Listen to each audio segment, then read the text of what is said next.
Hello everyone, welcome back to the channel. Hope everyone is alright, hope you are not panicking. Yes, Bitcoin dumped a bit. It's not the end of the world, that is coming later this year. And I was thinking, let's talk about that. Because usually on this channel we are talking about the crypto, about Aaron, about where is the triangle, where we are gonna pump, where we are going to dump, and what are the best ideas, so on, so on. But in these times we need to talk also about the world economy, because as you know, it will have a huge impact on crypto as well and on our life. A lot of people will lose their job, some people will lose their houses, and others will not be able to buy a house and they will be forced to continue to live renting or with their parents.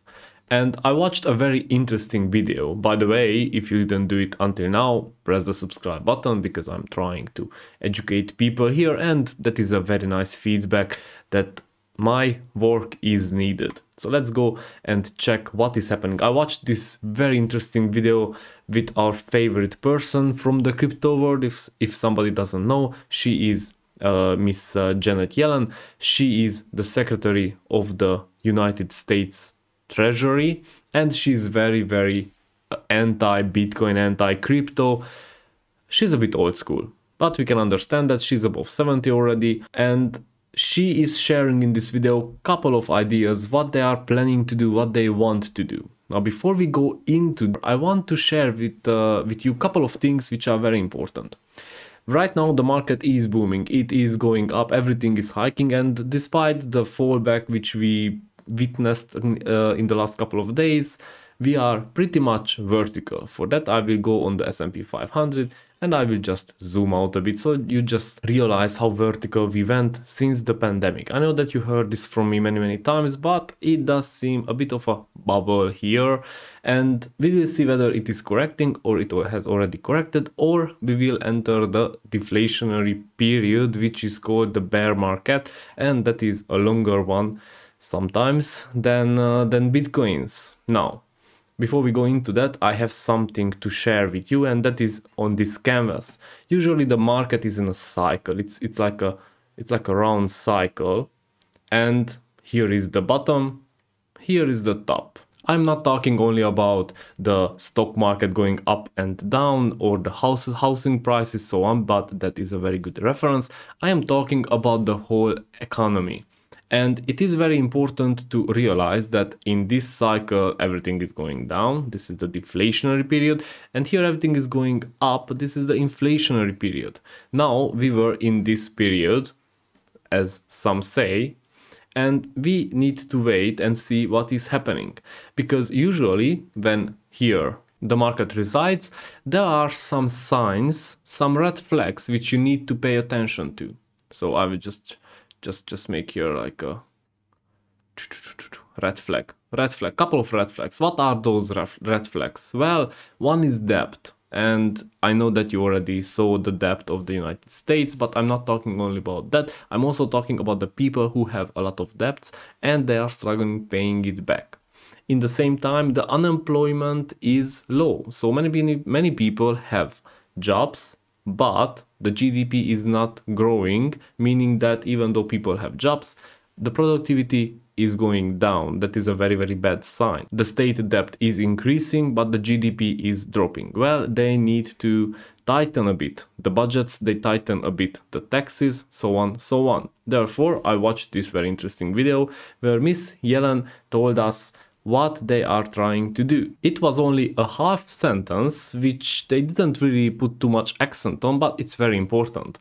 Next to the tapering which is coming from next month, at least that's what they said, they are starting to tax the companies which have subsidiaries in other countries abroad, meaning that Tesla, for example, Tesla will need to pay taxes for the subsidiary in Germany, not only to Germany, but also to the United States, not only on the revenue which is coming from the factory in the United States.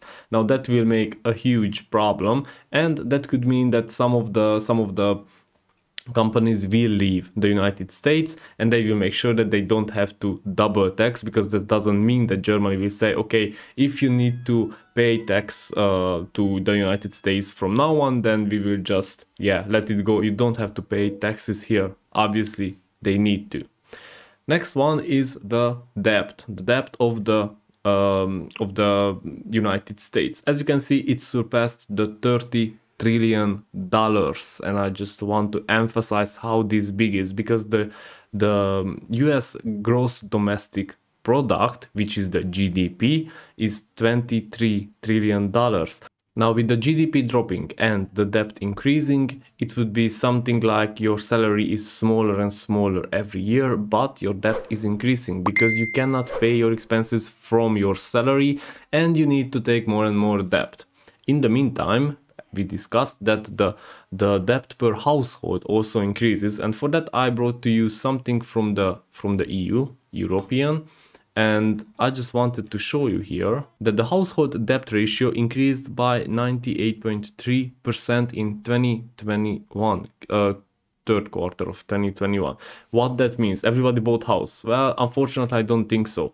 This is usually personal debt, meaning that people bought a car, a washing machine, an LCD screen, TV, I don't know, something which doesn't bring them money, only consumes, and on top of that they also need to pay it back with an interest. Therefore, they are just spending more and more money. This is very, very usual with people when they want something which they cannot afford. So what is happening next? Well, we don't know yet. We don't know when it's coming or if it's coming this year, but the signs are very troubling. As I said many times, the DJI, the Dow Jones Industry, has dropped below here, and if this was a fake out, then yes, we are safe for some time now, but the S&P 500 didn't recover yet. On top of that, there were a lot of corrections, a lot of dumps on many markets. As you can see, Tesla is now in a downtrend. Netflix went down 50%, which is obviously not a good sign. Facebook is correcting something, 20-something%. Amazon is opening the markets with a minus almost every day for a couple of days, for weeks now. But now let's discuss how this could affect our lives. Well, usually when you want to buy a house because you have some money and you need a bit more, when we are in a recession, the bank won't give you money. You will not be able to get a credit. Therefore, your money is not really invested because you will have to pay a rent, and that is just expense. It's nothing which helps you to move forward in life, because if you pay the mortgage, if you have a house with a credit, obviously the value of that house is increasing, and in the end, in 10-20 years, you will end up with some kind of a profit. Next one, which is very scary, is that many people will lose their job for the simple fact that since the Fed will tighten the taxing and a lot of other tax purpose activities, some companies will shut down, and that means that the unemployment will rise. If the unemployment rises and people don't have money and the bank doesn't give any credit to people, obviously the household prices, the real estate indexes will go down, and they will go down for several months, maybe years. Now, who can profit from this? Those who short? Well, some, yes, you can make some money from shorting some of the stocks, but usually in these times the best thing to do is to have money, to have cash, which you can use to buy. But on the other hand, we have the inflation. Now, which is best? To have money in the bank or to have assets?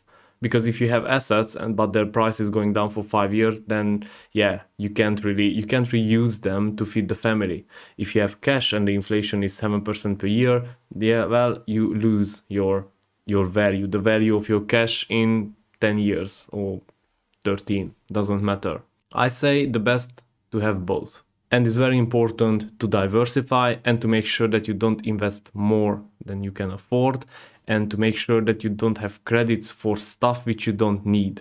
Don't buy, I don't know, don't lease a new car. Buy a second-hand car, and don't buy wash machines and TVs and I don't know, whatever else with a credit. So just don't buy things which you cannot afford. It's that simple. I know that many people want many things. I also want to buy a Porsche, but I will not lease one because, you know, I'm just losing on it. So how this will affect crypto? Obviously it will be a huge crash, and right now we are battling the 36,000, 37,000. I mean, we had two resistances here. We had the 40,000 and the resistance of this trend line.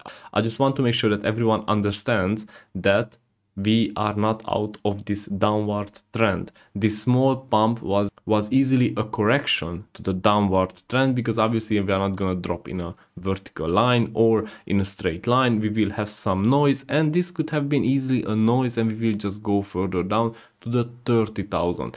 If this big crash or market crash, whatever, is not coming in the next, I don't know, couple of weeks, couple of months, and the tapering will not be as severe as people would think, and they leave some breathing space for the stock market, for the world economy, for the markets to grow further, then I can see a chance to bounce from the 30k and go up. Usually Bitcoin has a last drop before it charges, and we could see that here as well, because we said that okay, we were at the 30, we came back to the 40, and we will go down no more, and we went down to the 28, 29,000 once again before we went all up. And that is for the simple fact that in this zone, all the people who are, let's say, in minus, and they don't really have diamond hands, and they wanted to make money in a very, very short time and fast, they are shaken out.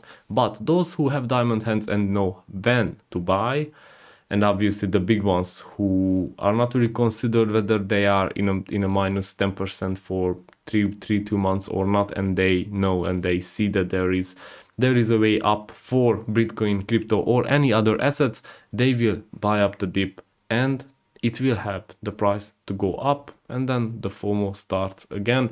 I know that you already recognized a cycle here, something which you already talked about several times, last time in May, June, and August, and it will go on like this all the time. So what is important? The important thing is not to panic. The important thing is to make sure that you have some cash. You don't have to be all in. You shouldn't be all in. I am not all in. And the important thing is that the bank loan is a good thing if you use it for something which brings you money. For example, if you want to buy a new car and you have a company for which you need a van which produces money, a bank loan is a very good tool to get the money and to buy that van which will produce money for your company. That is a good way to use a bank loan. If you want a new car because, I don't know, you just want it and it will sit in the garage and you won't even use it, and you will have to pay insurance for it and tax for it, so on, plus the leasing and the services and the extra insurance because of the lease, but that is a very, very bad investment. So long story short, buy only which you can afford. If you need a loan, use it for something which brings you money or produces money. Oh, okay, I know this was a bit dry. If you are still with me, thank you very much, because I appreciate it a lot. I think it's important to talk about these things as well from time to time, because the market right now is very boring, and these are the times when we can learn, when we can develop ourselves, when we can get some new information which will help us in the future to react in a better way. So thank you for watching this video till the end, and I guess I see you tomorrow. Take care.